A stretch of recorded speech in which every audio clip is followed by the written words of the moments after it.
भगवान देवाधिदेव महादेव की कृपा से इस पवित्र कथा के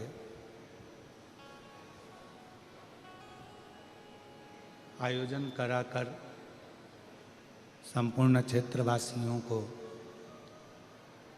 लाभान्वित किया है। शिव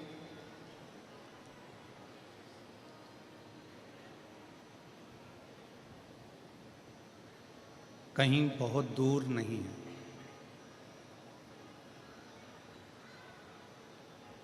भगवान शिव जो हमारी श्वास है और जो श्वास नित्य प्रति 21,600 श्वास जो प्रतिदिन इस मानव के शरीर से निकल रही है, प्रतिदिन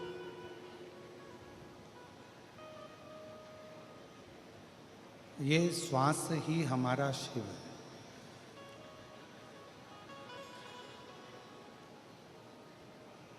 और जिसने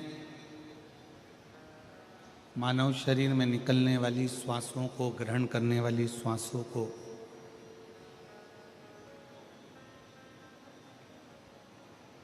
स्मरण कर लिया, देख लिया, ध्यान कर लिया,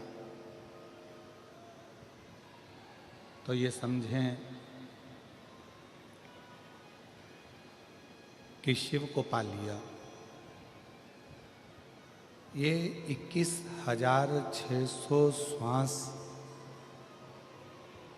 जो मानव के शरीर से रोज आ रही और जा रही है,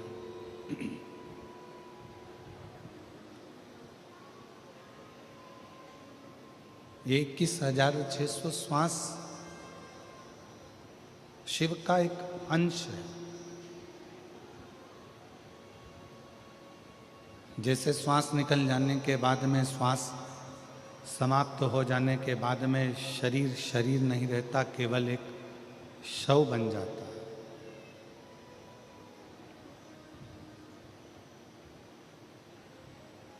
फिर शरीर की कोई मूलता नहीं रह पाती।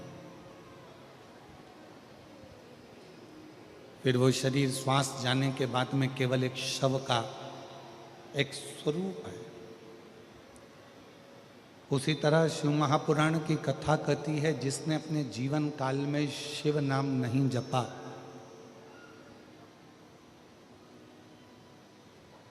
जिसने अपने जीवन काल में शिव नाम नहीं लिया, शिव का स्मरण नहीं किया, शिव की अविरल भक्ति को धारण नहीं करा, भगवान शंकर का नाम नहीं लिया, शिव नाम का स्मरण नहीं किया, वो भी एक शव की तरह।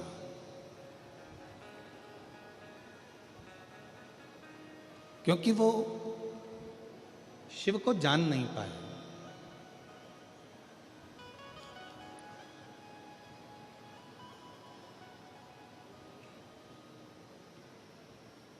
एक व्यक्ति ने एक प्रश्न किया कि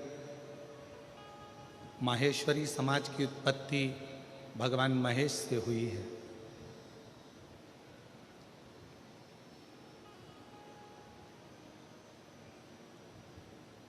और ये संपूर्ण विश्व की उत्पत्ति किससे हुई?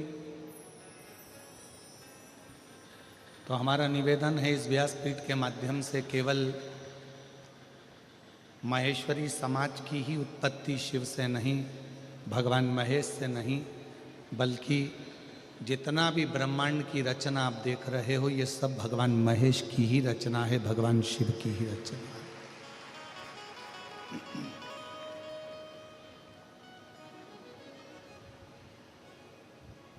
ये रचना किसी दूसरे की है ही नहीं।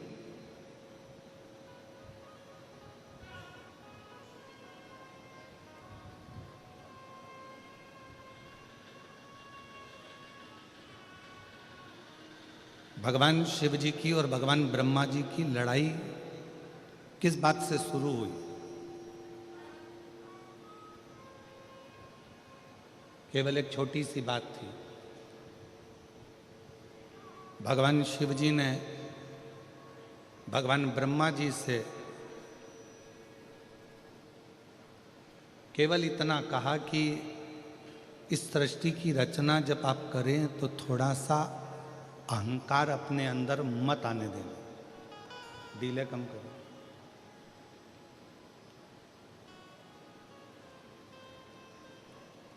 थोड़ा बहुत भी अभिमान अपने अंदर मत आने देना। और केवल ब्रह्मा जी से भगवान शिव नहीं कह रहा,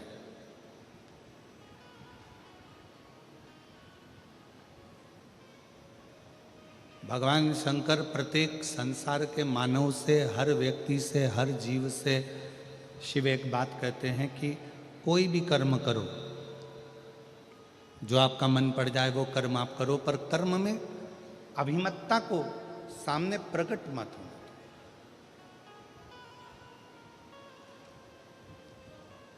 सही जिंदगी जीने के लिए शिव की बंदगी बहुत जरूरी है।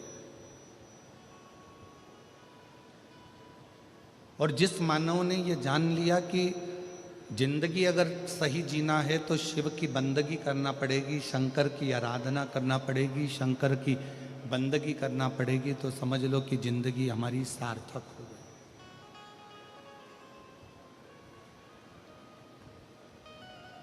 शिव की बंदगी के बिना हमारी ये जिंदगी ठीक नहीं हो सकती।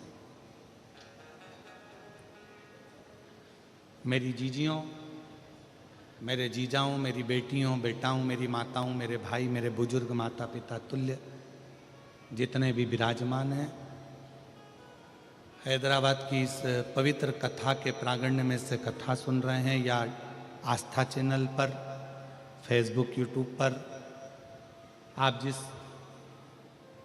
तेलंगाना की इस भूमि से कथा को, तत्व को ग्रहण कर रहे हैं, वो अपने जीवन में उतारना कि सही जिंदगी बनाने के लिए शिव की बंदगी बहुत जरूरी है।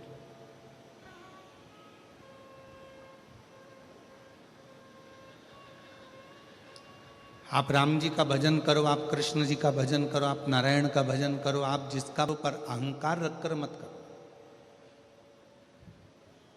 तुमने अगर थोड़ा सा भी अभिमान अगर अपने अंदर रख लिया और तुमने सोचा कि ये सृष्टि की रचना मैंने करी है, तो ये ठीक नहीं है।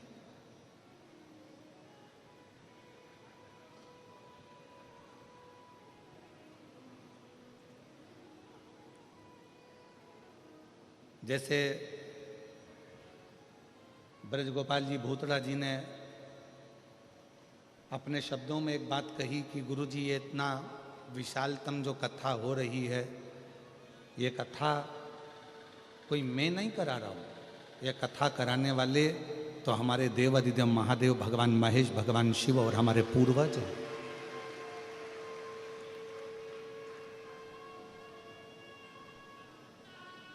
और उसी को आप और हम लोग अपनी भाषा में कहते आए हैं कि प्रभु आपकी कृपा से सब काम हो रहा है, भोले आपकी कृपा से सब काम हो रहा है। करते हो भोले बाबा, मेरा नाम हो रहा है। करते हो भोले बाबा, मेरा नाम हो रहा है। और भोले आपकी कृपा से सब काम हो रहा है। शंभु आपकी कृपा से सब काम हो रहा है। ये जितना, जैसे श्री ब्रजगोपाल जी बोले कि ये जितना जो कुछ करा रहा है सब शिव करा रहा है। माता पिता की कोई प्रेरणा है, माता पिता की कोई आज्ञा है, माता पिता का आशीर्वाद है, पूर्वजों का आशीर्वाद है और शिव की कृपा है, जो ये सब हो रहा है, सब।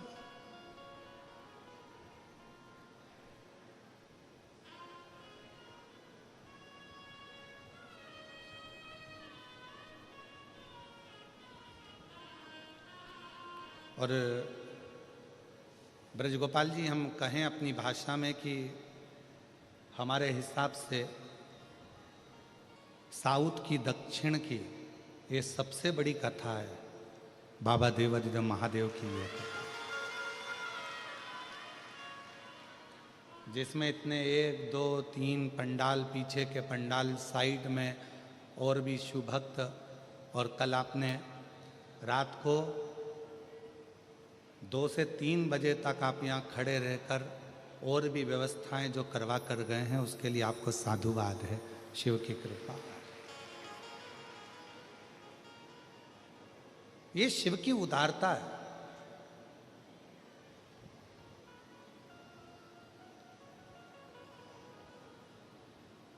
भगवान देवादिदेव महादेव ने भगवान ब्रह्मा जी से केवल इतना सा निवेदन किया कि अहंकार को रखकर सृष्टि की रचना नहीं करना, आप इस अभिमान को छोड़ दो और सृष्टि की रचना करो। इतने में भगवान ब्रह्मा जी से यह बात सहन नहीं हुई।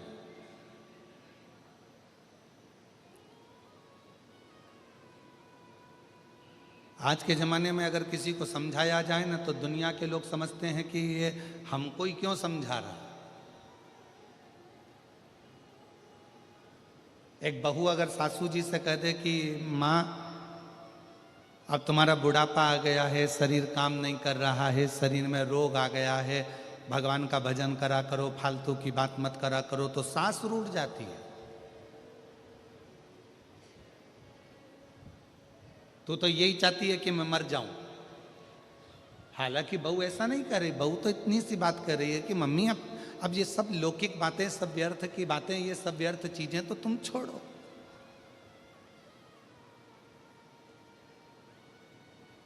एक दिन हमारी सासू जी से हंस के बोली जेठानी,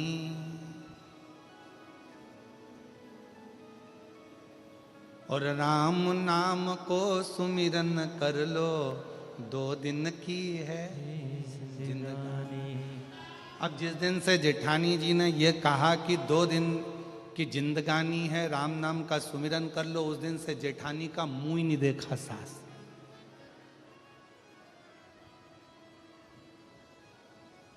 ये तो ये गलत चाहती है, ये गलत सोच रही है, गलत विचार कर रही है, ये चाहती है कि मेरे प्राण छूट जाए, मैं मर जाऊं। ना ना ना,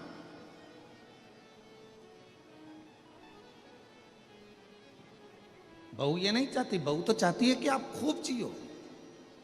बस इतना सा निवेदन है कि संसार की लौकिक बातों को छोड़कर, संसार की बातों का स्मरण ना करते हुए भगवान देवादिदेव महादेव की बात का स्मरण करें।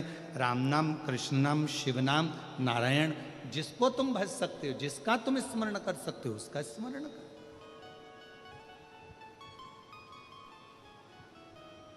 और वही की वही जो एक बहू सास से कहती है, वही की वही भगवान शंकर ने भगवान ब्रह्मा जी से कहा कि सृष्टि बनाओ, पर ये अहंकार रखकर सृष्टि का निर्माण नहीं करना है। तुम्हें अभिमतता से दूर रहकर शिव कह रहे हैं कि सृष्टि का निर्माण करो।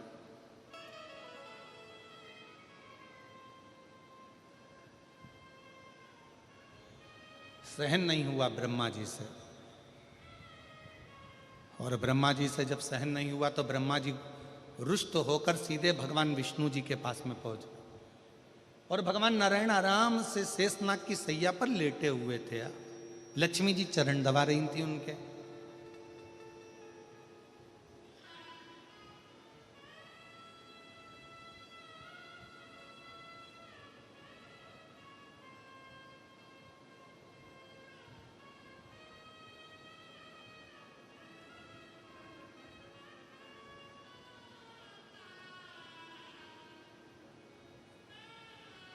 पहुंच गए ब्रह्मा जी। लक्ष्मी जी की दृष्टि पड़ गई भगवान ब्रह्मदेव के ऊपर। देखा ब्रह्मा जी आए हैं। लक्ष्मी जी ने भगवान नारायण के चरणों को छोड़कर हाथ जोड़कर प्रणाम किया और नारायण को प्रणाम कर कर कहा, ब्रह्मदेव आए हैं, ब्रह्मा जी आए हैं।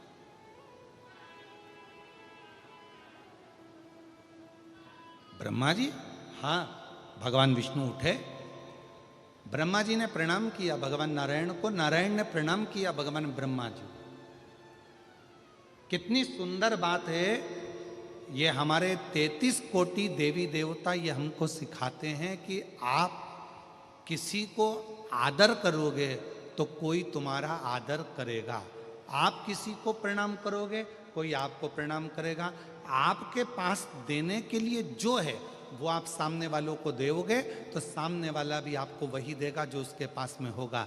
किसी के पास गुलाब का फूल है तो गुलाब का फूल देगा, किसी के पास कीचड़ होगा तो वो कीचड़ देगा, किसी के पास सम्मान होगा तो सम्मान होगा देगा, किसी के पास आदर होगा तो आदर देगा। आप यदि किसी को आदर दे रहे हो, किसी को प्रणाम कर रहे हो, किसी को नमन कर रहे हो, किसी को साधुवाद कर रहे हो, किसी को धन्यवाद कर रहे हो, तो वो सामने वाला भी भले उसके अंदर कितना भी कपट भरा हो, कितना भी अंदर बेईमानी भरी हो, फिर भी अगर आपने हाथ जोड़ा है तो सामने वाला भी आपके हाथ जरूर जोड़ेगा, आपको सम्मान जरूर करेगा, आदर जरूर करेगा, सत्कार जरूर देगा।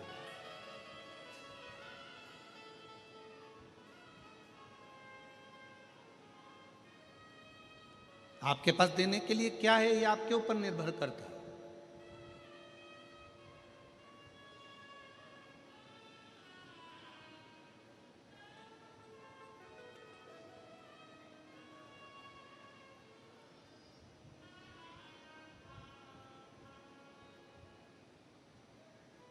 ब्रह्मा जी ने प्रणाम किया, भगवान विष्णु ने प्रणाम किया। भगवान नारायण ने पूछ लिया ब्रह्मा जी से कि किस कारण से आपका आगमन हुआ है, क्यों आए हो, क्या हो गया, किस लिए आना हुआ। तब ब्रह्मा जी ने कहा कि सृष्टि की रचना मैं कर रहा हूं।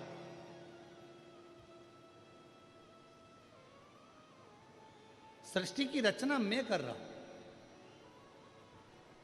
भगवान विष्णु समझ गए जहां पर मैं का संबोधन आ जाता है, जहां पर मैं का संबोधन लग जाता है, फिर वहां अहंकार आकर विराजमान हो जाता है। और यहां मेरा कुछ भी नहीं होना चाहिए। कथा करवाने वाला शिव, कथा बाचने वाला शिव और कथा सुनने वाला भी शिव। कितनी सुंदर बात कही कि स्वयं ईश्वर जी और गोरा जी के रूप में भगवान शंकर पार्वती गणा और गौर बनकर शिव महापुराण के यजमान बनकर कथा को श्रवण कराते हैं, श्रवण करते हैं, कराते हैं।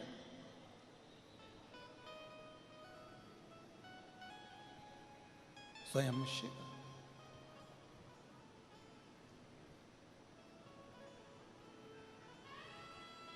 और प्रभु आपकी कृपा से सब काम हो रहा है।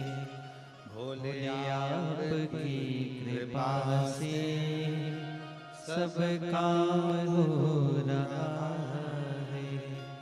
करते हो भोले बाबा मेरा नाम हो रहा है।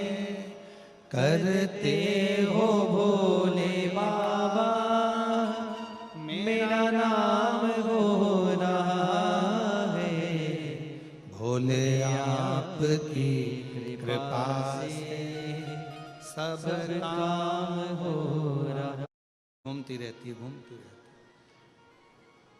कभी विचार करा कि तीन पंखड़ी का ही पंखा क्यों हुआ, ये तीन पंखड़ियां ही क्यों घुमाई जाती है।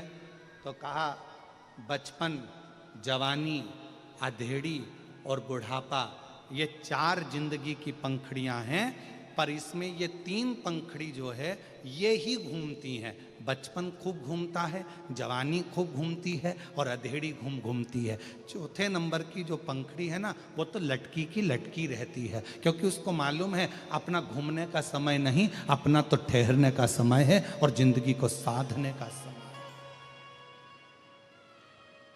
एक बचपन की जिंदगी ऐसी होती है, चलो बैग उठाओ, स्कूल जाओ, घर आए, वापस ट्यूशन जाओ, चलो कोचिंग जाओ, यहाँ आए वहाँ आए, चलो रोटी खाओ, भोजन करो, ये करो वो करो। और माँ अपने बच्चे को, माता पिता अपने बच्चे को दिन भर घुमाता रहते हैं। बचपन पूरा खत्म हो जाता है, जवानी आती है, फिर दिन भर घूमना फिरना, ये काम वो काम, और कमाना करना, ये सारे काम में लगना पड़ता है। विवाह हो जाता है, शादी हो जाती है, गृहस्थी का बोझा माथे पर चढ़ जाता है। फिर आ जाती है अधेड़ी, अधेड़ी में बहन के घर मायरा भरना है, फिर वहाँ जाना है, ये काम करना है, बच्चों की शादी करना है, उसका ये फंक्शन करना है, उसका वो फंक्शन करना है, कहीं बुआ जी के यहाँ जाना है, कहीं सारे संबंध निभाना है, सारी रिश्तेदारी निभाना है। बड़ा निभाकर चलना पड़ता, बड़ा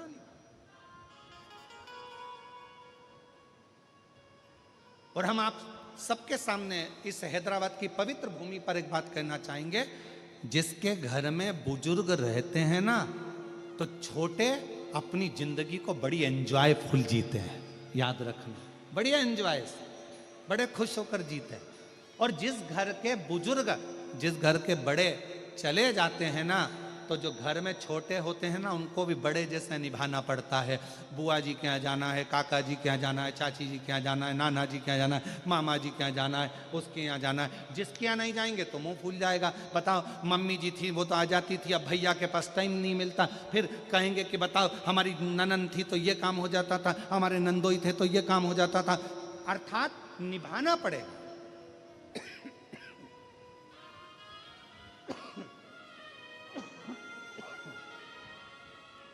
बहुत निभाना पड़ेगा।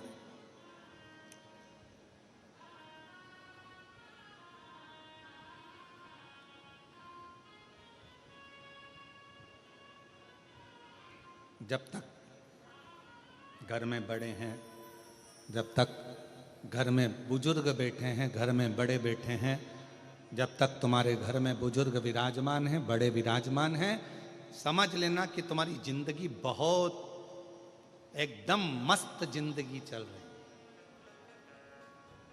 बड़े के होने से, बुजुर्ग के होने से।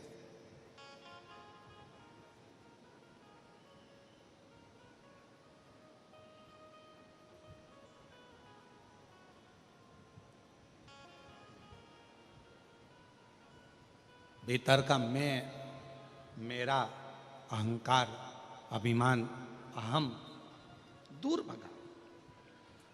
3 पंखड़ियां पंखे में हैं, वो घूम रही हैं। बचपन घूम रहा है, जवानी घूम रही है, अधेड़ी घूम रही है,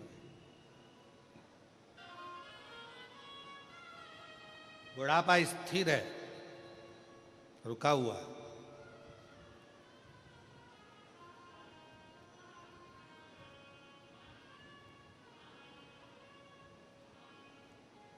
और जब ये बचपन, जवानी, अधेड़ी निरंतर घूमती रहती है, निरंतर घूमती रहती है, भागती रहती है, तब तक व्यक्ति की जिंदगी में सुकून, शांति नहीं रहता। किसी ने पूछा शिवनाम में है क्या? हम कहते हैं शिवनाम में शांति है।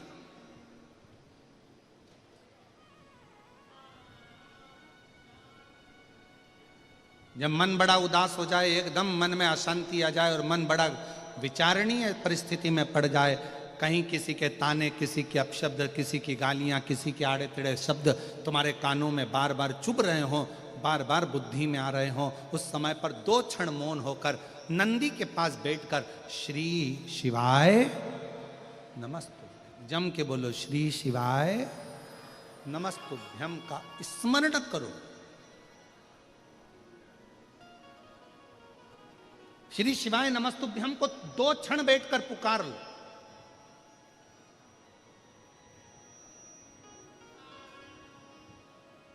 और श्री शिवाय नमस्तुभ्यम, श्री शिवाय नमस्तुभ्यम, श्री शिवाय नमस्तुभ्यम, श्री शिवाय नमस्तुभ्यम, श्री शिवाय नमस्तुभ्यम, श्री शिवाय नमस्तुभ्यम। 2 क्षण बैठो, शिव की साक्षी में, भगवान शंकर की साक्षी में और 2 क्षण में भगवान शंकर के स्मरण को पंचाक्षर मंत्र नमः शिवाय, षडाक्षर मंत्र ओम नमः शिवाय या फिर श्री शिवाय नमस्तुभ्यम मंत्र का उच्चारण एकदम आनंद के साथ करना प्रारंभ करो। धीरे धीरे धीरे धीरे मन की शांति अपने आप आना प्रारंभ हो जाए। और यहां तक शिव महापुराण की कथा कर रही है।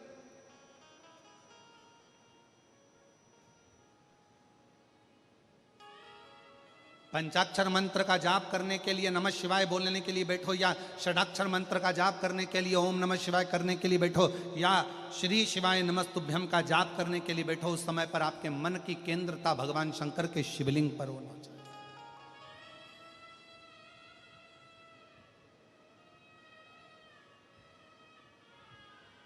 आपके मन का चिंतन पूरा शिवलिंग की ओर होना चाहिए।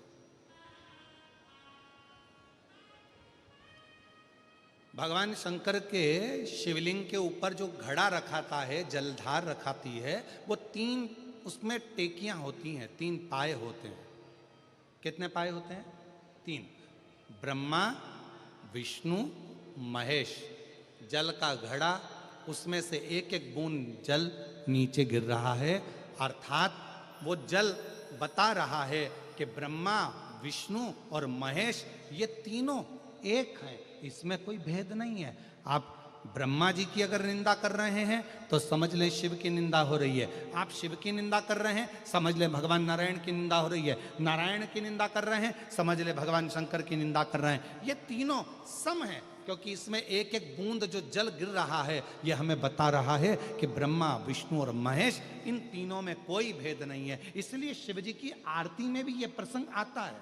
ब्रह्मा विष्णु सदा शिव जानत अविवेका, भोले जानत अविवेका, प्रणव अक्षर के मध्य ओम अक्षर के मध्य यह तीनों एका, ओम जय शिवा ओम।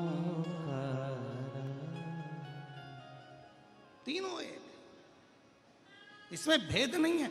हम भगवान में भेद कर कर बैठे हुए हैं। किसी ने कहा भगवान में, यहां तक शास्त्र कहता है शिव महापुराण की कथा यदि मन पड़े तो एक बार भगवान शंकर की सारी पुराणों का अध्ययन करिए। कभी कूर्म पुराण का अध्ययन करो, कभी ब्रह्म विवर्त पुराण का अध्ययन करो, कभी नर्मदा पुराण का अध्ययन करो, कभी लिंग पुराण का अध्ययन करो, कभी नारद पुराण का अध्ययन करो, कभी विष्णु पुराण का अध्ययन करो। सारी पुराणों का अध्ययन करोगे तो उस अध्ययन में निकलेगा कि ये 3, इनमें कोई भेद नहीं, ये तीनों एक हैं। संसार के लोगों ने अपने लिए इनमें भेद उत्पन्न कर दिया कि ये बड़े वो छोटे, ये छोटे वो बड़े। संसार के लोग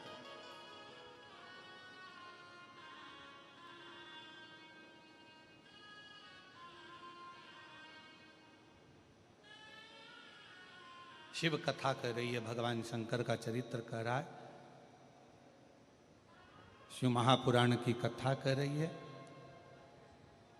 ब्रह्मा जी का थोड़ा सा अभिमान देखा और ब्रह्मा जी ने कहा कि मैं सृष्टि की रचना कर रहा हूं।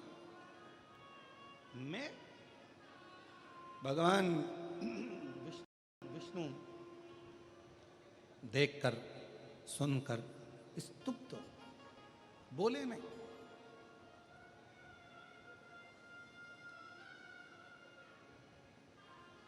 समझ गए जिस मुख से व्यक्ति अहंकार की बात करता है वो मुख बहुत समय तक रहता नहीं है।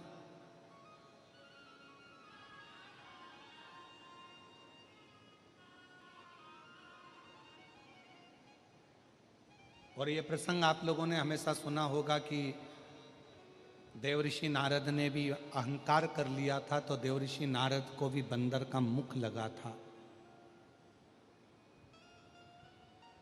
फिर एक प्रसंग सुना होगा कि माता सती के पति शिव हैं और रति के पति कामदेव हैं। साडू भाई हैं दोनों, पर एक दिन कामदेव ने रति से शिव जी के लिए अपमानजनक शब्द कह दिए। और जब अपमानजनक शब्द भगवान देवाधिदेव महादेव के लिए कहे गए, भगवान शंकर के लिए बोले गए, तब रति उस स्थान पर मौन होकर चुप होकर सुनती रही। पर रति के नयनों से नीर बहता,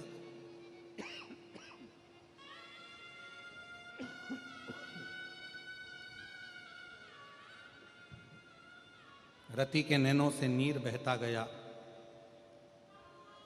क्यों? क्योंकि रति शिव की आराधना करती थी।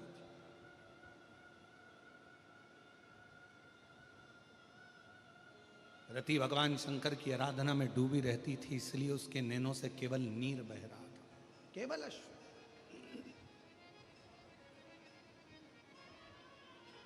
और हुआ क्या? कामदेव जब जलकर भस्म हुए,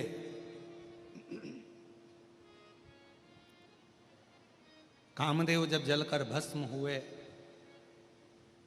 रति दौड़ कर आई और भगवान शंकर के सामने आकर खड़ी हो गई थी। जिस समय पर भगवान शंकर को क्रोध इतना तीव्र आ रहा था कि आम के पल्लव में छुपे हुए कामदेव जलकर भस्म हो जाते हैं, शिवजी को इतना क्रोध आ रहा था कि कोई देवता उनके सामने जाकर खड़ा होना नहीं चाह रहा था। शिवजी को इतना क्रोध आ रहा था कि कोई देवता उनके सम्मुख नहीं जा रहा था।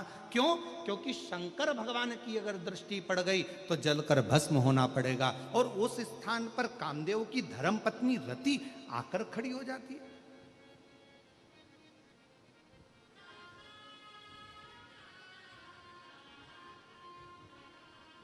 रति के पास ये बल कहां से आया?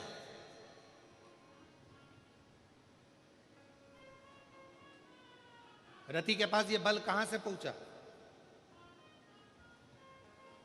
एक कोई व्यक्ति होता है, बड़ा अकड़ में बात करता है, अरे तुम मुझे जानते नहीं हो।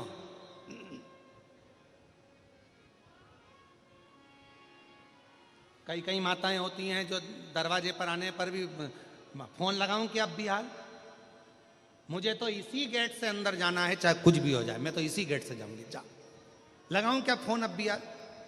मतलब इसके पीछे कोई ना कोई है, इसके पीछे कोई ना कोई बुलंद, कोई बड़ा, कोई बुजुर्ग, कोई व्यक्ति, दमदार व्यक्ति इसके पीछे है। इसीलिए ये इतने अकड़ में, इतने क्रोध में, इतनी बल में बात कर रही। तो रति अगर शिवजी के सामने जाकर खड़ी हो रही है, रति अगर भगवान शंकर के सामने जाकर खड़ी हो रही है और इतना क्रोध के सामने खड़ी हो रही है, तो रति के पास कुछ ना कुछ तो है।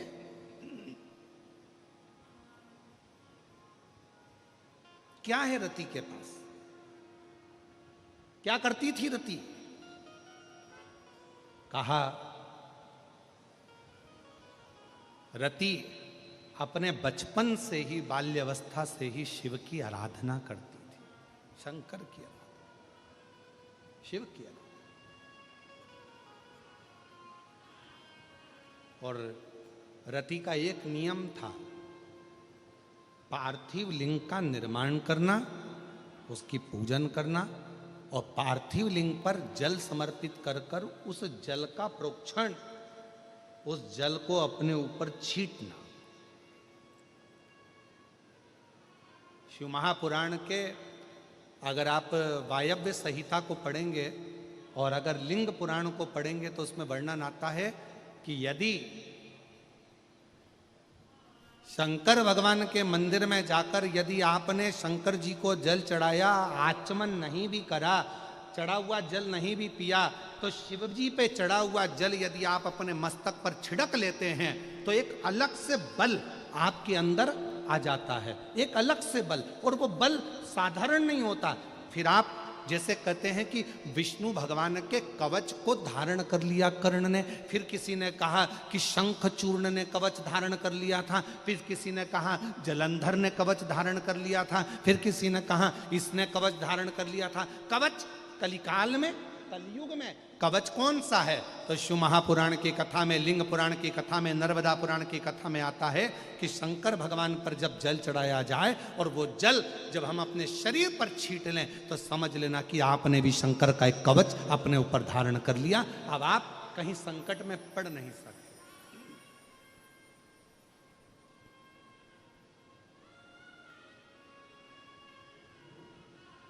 और मैंने तेरे ही भरोसे बाबा, तेरे ही भरोसे हवा बिच उड़ती जावांगी बाबा, डोर तो चढ़ी नाम कटी जावांगी। भोले मैं तेरी पतंग, शंभू मैं तेरी पतंग हवा बिच उड़ती जावांगी बाबा, डोर तो छड़ी नाम कटी जावांगी। और शंभू शरणे पड़े मांगू घड़ी रे घड़ी, दुख काटो दया करी न दर्शन आपो। शंभु शरणे पड़े मांगू घड़ी रे घड़ी, दुख काटो दया करी ने दर्शन। ओ शंभु शरणे पड़ी मांगू घड़ी रे घड़ी, दुख काटो दया करी ने दर्शन आपो। शंभु शरणे पड़ी सब बोलिए मांगो घड़ी रे घड़ी, दुख काटो दया करी ने दर्शन आपो। पार्थिव रति शिव जी के सामने खड़ी है, इतनी क्रोध की ज्वाला के सामने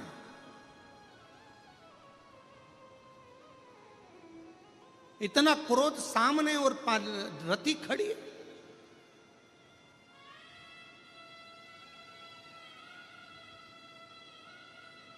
ब्रह्मा जी देख रहे थे, भगवान विष्णु जी से कहा कि रति को समझाओ कि शिव जी के सामने ना जाए, उनको क्रोध आ रहा है, बहुत क्रोध, शिव के सामने ना जाए रति, रति को समझाइए।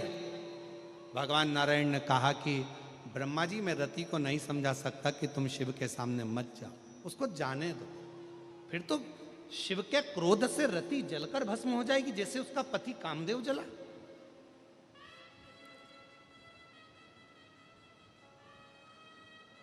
फिर तो रति जल जाएगी।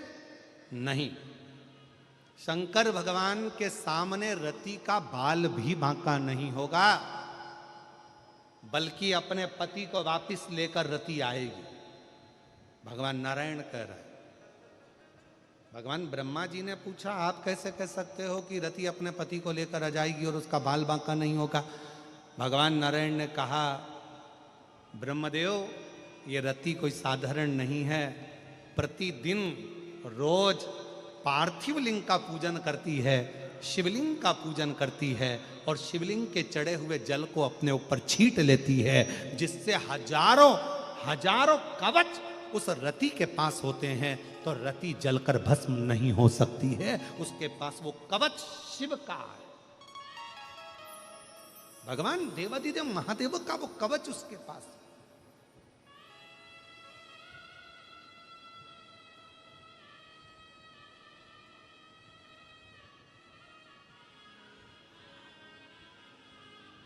और फिर निवेदन करें, अगर डॉक्टर ने कहा है कि बहुत बड़ा कोई रोग हो गया है, बहुत बड़ी तकलीफ सामने आकर खड़ी हो गई है, बहुत बड़ा कष्ट है, बहुत बड़ी बीमारी है, मिट नहीं रहा, जा नहीं रहा। डॉक्टर शिव का एक रूप होता है। हम अपनी व्यासपीठ से हमेशा कहते हैं कि डॉक्टर को शंकर मानो। डॉक्टर शिव का एक रूप है।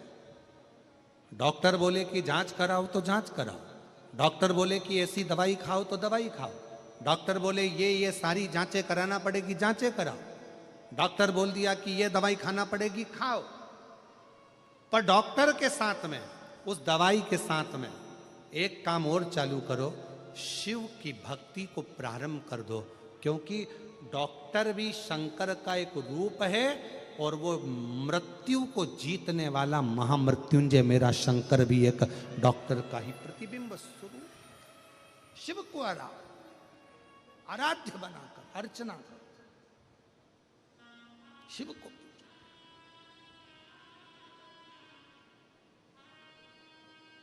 भगवान शंकर।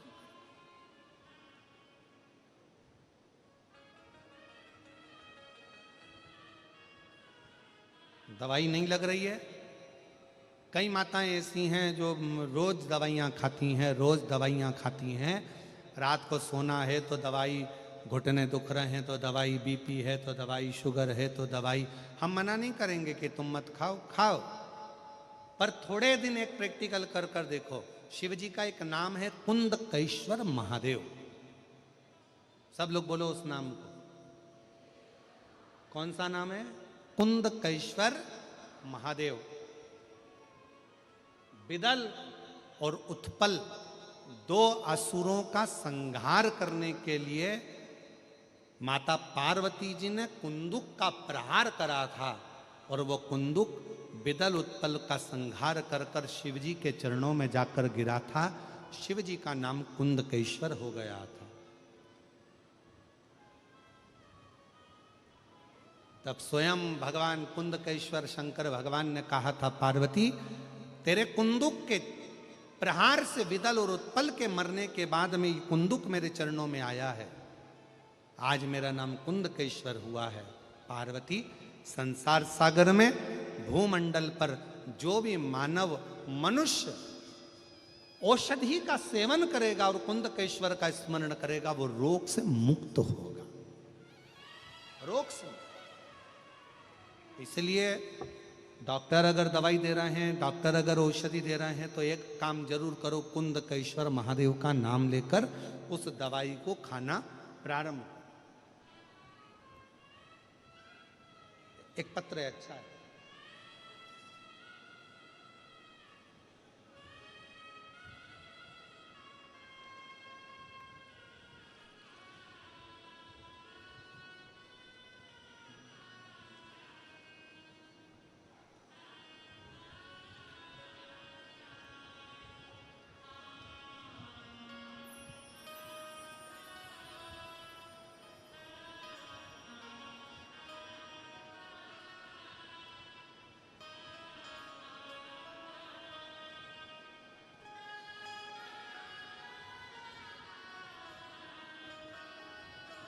मैं सरिता हीरामन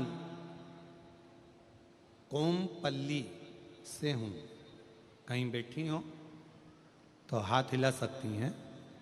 मैं सरिता हीरामन कोमपल्ली से हूँ। कहीं बैठी हो तो हाथ हिला सकती हैं। कोमपल्ली से आई हैं, आ जाओ, एक बेलपत्र ले जाना, आ जाइए। सबसे पहले तो मैं भूतड़ा परिवार को, यजमान परिवार को बहुत बहुत धन्यवाद देती हूँ कि हम हैदराबाद वासियों को कथा सुनने का सौभाग्य दिया आपने। गुरुदेव, हमने कभी सपने में भी नहीं सोचा था कि हमारे हैदराबाद में पंडाल में बैठकर कथा सुनने का मौका मिलेगा। मैं श्री ब्रजगोपाल जी भूतड़ा जी को, उनके पूरे परिवार को बहुत बहुत साधुवाद देती हूँ। हमने ब्रजगोपाल भैया कल भी कहा था ना जाने कितनी जीजियों के चेहरे पर आपने रक्षाबंधन पर स्माइल दिलवा दी ये कथा का आयोजन करवा। बहुत बहुत कजन, कितनी मेरी बहनें बैठी होंगी, मेरी बेटियां बैठी होंगी, मेरे जीजा बैठे होंगे, बेटा बैठे होंगे, जो ने सोचा भी नहीं था कि कथा हैदराबाद में मिल जाए। बोलो सही है कि गलत है? एक बार दोनों हाथ उठाकर जोरदार ताली बजाते हुए साधु, बहुत बहुत साधु आप सभी। हमने कभी सपने में भी नहीं सोचा था कि हमें शिव पुराण की कथा हैदराबाद में मिल जाएगी। गुरुदेव, मेरी लड़की 13 साल की है, वह हाइपर एक्टिव है। डॉक्टर के हिसाब से इसका ठीक होना कठिन था। बहुत सारे डॉक्टरों को दिखाया लेकिन कोई भी असर नहीं हुआ। मेरी 13 साल की लड़की डॉक्टर के हिसाब से ये ठीक नहीं हो सकती थी। फिर मेरी भाभी ने आपके बारे में बताया, फिर मैंने कथा सुनना आरंभ किया, सियोर गई, 1 लोटा जल का भी प्रयोग किया, रोज शिव मंदिर भी जाती, 1 लोटा जल 1 बेलपत्र मेरी लड़की को खिलाया। गुरुदेव, 1 महीने में मुझे उसमें बदलाव नजर आने लगा।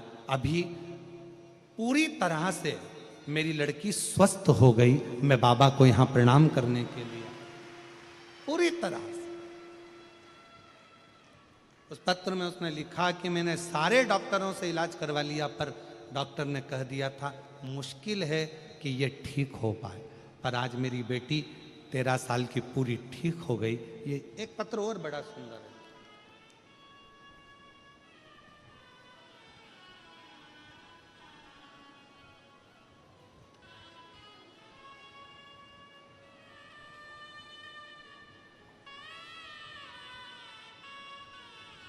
मैं ममता हेड़ा हैदराबाद से हूँ। कहीं बैठी हो ममता जी हेड़ा, आप ही हैं? आ जाइए, एक बेलपत्र ले जाइए। मैं ममता हेड़ा हैदराबाद से हूँ। मैं भूतड़ा परिवार को धन्यवाद देती हूँ, श्री ब्रजगोपाल जी को और उनके परिवार को, जिन्होंने ये कथा हमारे हैदराबाद में कराकर हम सबकी मनोकामना पूर्ण करी। एक बार जोरदार ताली बजाएं साधु का। गुरुदेव, मुझे बाबा ने 2 आशीर्वाद ऐसे दिए कि हमने सोचा भी नहीं था। एक, मेरी बेटी को संतान की प्राप्ति। गुरुदेव, 6 वर्ष मेरी बेटी को हो गए थे। डॉक्टरों के हिसाब से वो मां नहीं बन सकती थी, पर सब आस छोड़ दी थी। तब शिव महापुराण की कथा में बताए हुए तुमरुका जी का प्रयोग, सफेद आंकड़े की जड़ का प्रयोग मेरी बेटी के जीवन में सुख दिया और 6 वर्ष के बाद मेरी बेटी की यहाँ संतान की प्राप्ति हुई। मैं बाबा को धन्यवाद देने के लिए आई हूँ। दूसरा, गुरुदेव, मेरे पति का स्वास्थ्य बहुत खराब रहता था। हमेशा कहीं ना कहीं कोई ना कोई तकलीफ रहती थी। शिवजी पे चढ़े हुए जल को उनको पिलाना प्रारंभ करा और प्रदोष वाला त्रयोदशी का जो उपाय था वो करना प्रारंभ करा। बाबा की कृपा से अब वो पूर्ण तरह से स्वस्थ हैं। मैं बाबा को यहाँ धन्यवाद देने के लिए आई हूँ। शिव तत्व है, उसको शिव कहते हैं, शंकर। जितना विश्वास, जितना भरोसा, जितनी दृढ़ता,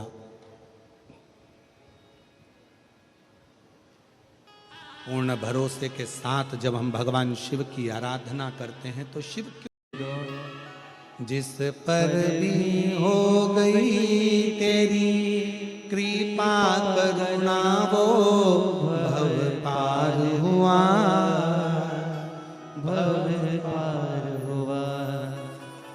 पापी हो चाहे जितना उसका भी बाबा उद्धार हुआ, उद्धार हुआ। गिद्ध अजामिल गणिका जैसे तेरे मन को भाए, जरा सी हम पर कर दो, जरा सी हम पर कर दो। तेरी कृपा का क्या है भरोसा, कब किस पर हो जाए, जरा सी हम पर कर दो, जरा सी हम पर। शिव तत्व कहता है भगवान शंकर की कथा कर रही है, शिव महापुराण की कथा कर रही है। शिव जी पे चढ़े हुए जल का पुक्षण, भगवान शंकर पे चढ़े हुए जल को अपने ऊपर छिड़क लेना, अपने ऊपर धारण कर लेना, ये हमको कवच प्रदान करता है। कवच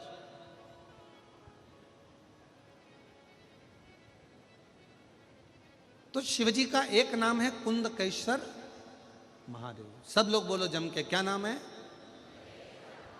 आवाज नहीं आई है, जरा दमदारी से बोलो, कुंदकेश्वर।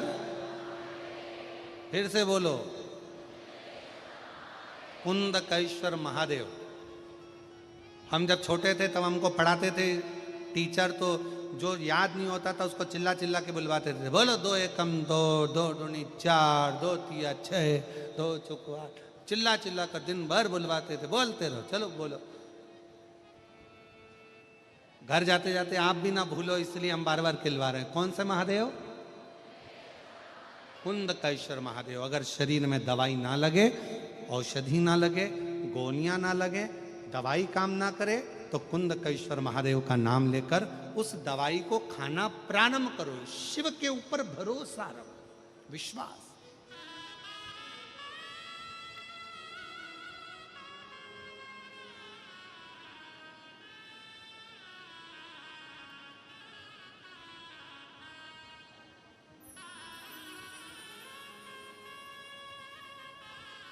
शिव कथा कर रही है, भगवान शंकर का चरित्र कर रहा है। रति सामने खड़ी है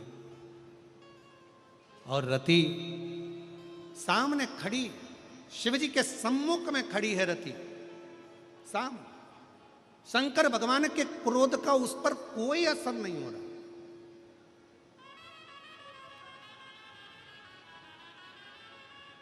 क्रोध की ज्वाला, शंकर भगवान के क्रोध की ज्वाला कामदेव को जलाकर भस्म कर दी। भगवान ब्रह्मा जी स्वयं डर रहे हैं, ब्रह्मा जी कांप रहे हैं। ब्रह्मा जी को लग रहा है कि ये रति का क्या होगा। भगवान नारायण से कहा रोक दो, भगवान नारायण कहते नहीं नहीं रोकना नहीं है, ये शंकर की उपासक है, शिव की भक्त है।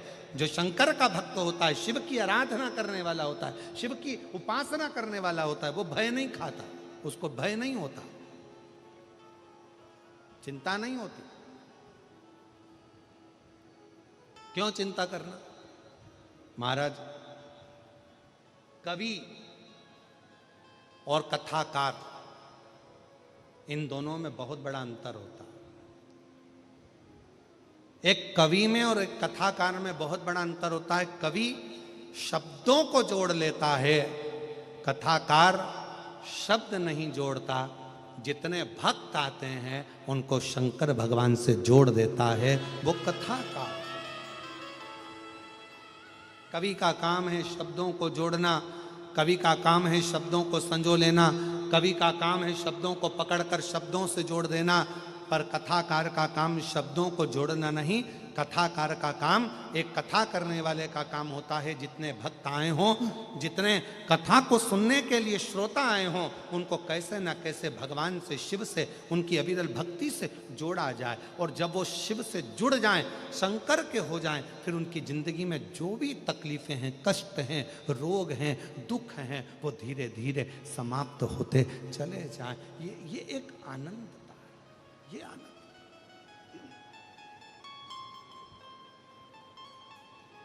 शिव कथा कर रही है, भगवान शंकर का चरित्र कह रहा है। शिव महापुराण की कथा, भगवान शंकर का चरित्र, शिव तत्व कह रहा है। भगवान शंकर की कथा कर रही, रति हिली नहीं, रति नहीं। और आखिरी में क्या हुआ? शिव जी के क्रोध की ज्वाला, शंकर भगवान के क्रोध की ज्वाला जो रति के ऊपर गई, रति हाथ जोड़कर खड़ी भगवान शंकर के नाम का स्मरण कर रही है, शिव को पुकार।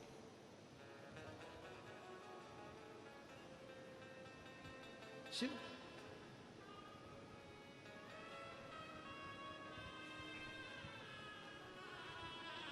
और ये संसार सागर में, ये पूरे ब्रह्मांड में, पूरी दुनिया में, पूरे संसार में भगवान के नाम की बड़ी महत्वता है, बड़ी महत्वता।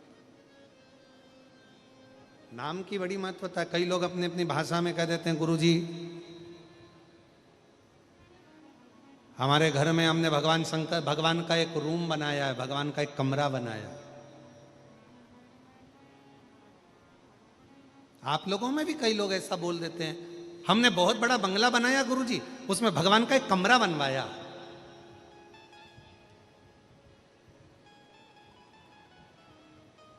गुरुजी हमने बहुत बड़ा घर बनाया, उसमें भगवान का एक रूम बनाया। गुरुजी हमने बहुत बड़ा घर बनाया, उसमें भगवान का एक मंदिर बनाया। शिव महापुराण की कथा कहती है हमारी सबसे बड़ी गलती यही है कि हम कहते हैं कि हमने बहुत बड़ा बंगला बनाया, घर बनाया, उसमें भगवान का एक कमरा बनवाया। नहीं, हमको कहना चाहिए गुरुजी भगवान का बहुत बड़ा घर बना और उस घर के अंदर हमारा एक छोटा सा कमरा बना, वो पूरा घर भगवान का है, हम तो एक छोटा सा कमरा हमारा। क्यों? अगर घर हमारा रहेगा, भगवान का एक कमरा रहेगा, तो घर में जितनी भी चिंता होगी वो तुम्हारी होगी, घर में जो भी परेशानी होगी वो तुम्हारी होगी, घर में जो भी कष्ट होगा वो तुम्हारा होगा, घर में जो भी दुख होगा वो तुम्हारा होगा। और जिस दिन तुमने कह दिया ये घर शंकर भगवान का है और उसमें एक कमरा मेरा है, तो तुम्हारा दुख कुछ भी नहीं होगा, तुम्हारा कष्ट, तुम्हारी चिंता कुछ भी नहीं होगी। जो भी कुछ होगा वो देवाधिदेव महादेव का होगा, क्योंकि ये शंकर जी का है, ये भगवान श्री हरि का है, ये नारायण का है, ये हमारा नहीं।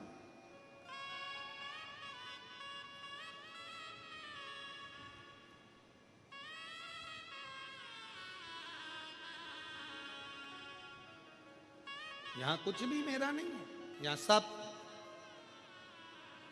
कभी मुख से मत कहो मेरा, हमारे घर में हमने भगवान का एक कमरा बनाया, बल्कि ये कहो कि भगवान के घर में हमारा एक कमरा बना। घर किसका?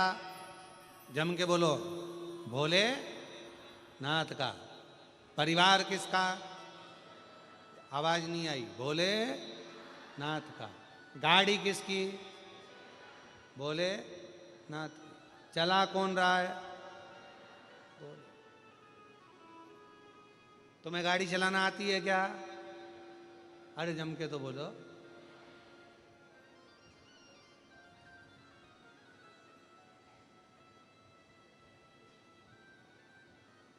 जब एक गाड़ी चलाना अपने को अच्छे से नहीं आती, कितने भी अच्छे ड्राइवर बन जाओ, कितने भी अच्छे बन जाओ और कितनी भी अच्छी ड्राइविंग करना आ जाए, तुम कितने भी अच्छे बन जाओ, पर पास में से निकल कर जो गाड़ी जा रही है, सामने चल रही, आड़ी चल रही, टेढ़ी चल रही, वो कैसा है तुमको क्या मालूम है?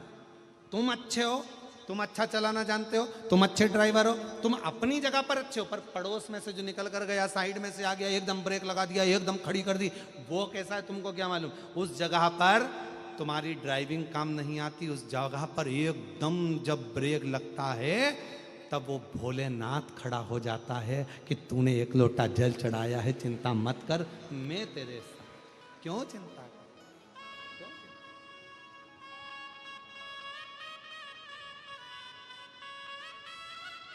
उस समय पर हम केवल एक शिव, उसके सिवा पूरी गाड़ी एक चाबी पर आश्रित होती है। पूरी गाड़ी एक चाबी पर आश्रित है। चाबी गई और तुम्हारी गाड़ी यहीं खड़ी रह गई। फिर कोई तुमसे कहे कि क्यों तुम्हारे पास गाड़ी नहीं? गाड़ी तो है, कथा में गई थी, चाबी ना जाने कहाँ चली गई। तो गाड़ी तो है ना, सब गाड़ी ले जा। तो क्या गाड़ी कैसे जाएगी? चाबी भी तो होना चाहिए। बस एक चाबी पूरी गाड़ी को चला देती है। उसी तरह एक बार जिंदगी में सुनी हुई शिव महापुराण की कथा पूरे जीवन को संवार देती है, पूरे जीवन, पूरे जीवन। इसलिए उसको उसके ऊपर आश्रित होकर, तेरे भरोसे मेरी गाड़ी, तू जाने तेरा नाम जाने।